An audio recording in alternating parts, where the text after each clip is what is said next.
Okay, so this is stem and leaf diagram and dot diagram. How do we represent our data, right, inside a stem and leaf diagram and dot diagram?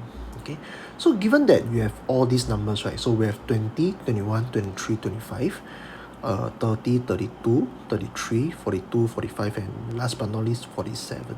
Okay, so assuming these are all these numbers represent the results of the test, right, upon 50. Okay, so I want to represent them in terms in stem and leaf diagram.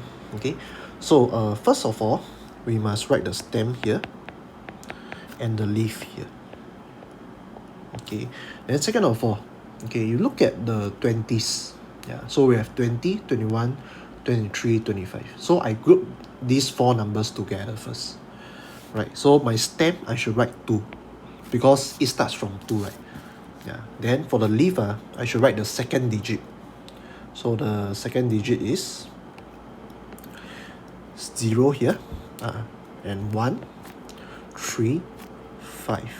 Okay, so this is how I represent my stem and leaf diagram. Okay, so what does 2 and 0 means? 2 here and 0 means that this is 20. Okay, 2 and 1 means is 21. Right, the leaf always represent the last number and the stem always represent the first number. Okay, so let's move on to our 30s. 30, I have 3 numbers only, right? 30, 32, 33. Okay, so 30, I write the first number on the stem. The second number, I write it on the leaf. So 0, 2, 3.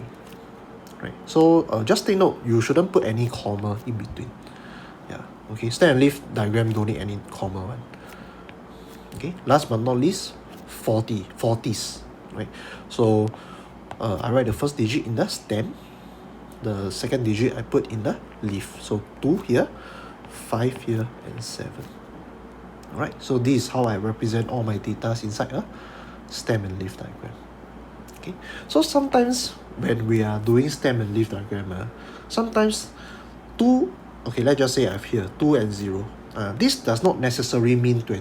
Sometimes this can also means 2.0, okay, 2.1, 2.3, so on and so forth. Right, so yeah, just take note of this. Right. Okay, so second will be our dot diagram. Okay, so assuming that 5 people has 1 bag, 3 people has 2 bags, 2 people has 3 bags, 2 people has 4 bags, and 4 people has 5 bags. How do I represent all these data in a dot diagram? Okay, so let's see our diagram. Okay, so right, so you can see this is something a number line, but this is not a number line. The 1, 2, 3, 4, 5 they represents bags. Okay, number of bags. Right, okay, so how many people has 1 bag? There are 5 people, right? So I simply just put 5 dots. Okay, 3, 4, 5. Okay, so 2 bags, 3 people has 2 bags, so I represent 3 dots. So only 2 people has 3 bags, so I just represent 2 dots. Okay, 2 people has 4 bags, so I just represent. So last but not least, 5 bags. Okay, so 4 people has 5 bags, so I represent 5 dots. 4 dots. 3, 4. Okay, so this is how I represent my data inside a dot diagram. So it's quite easy, right?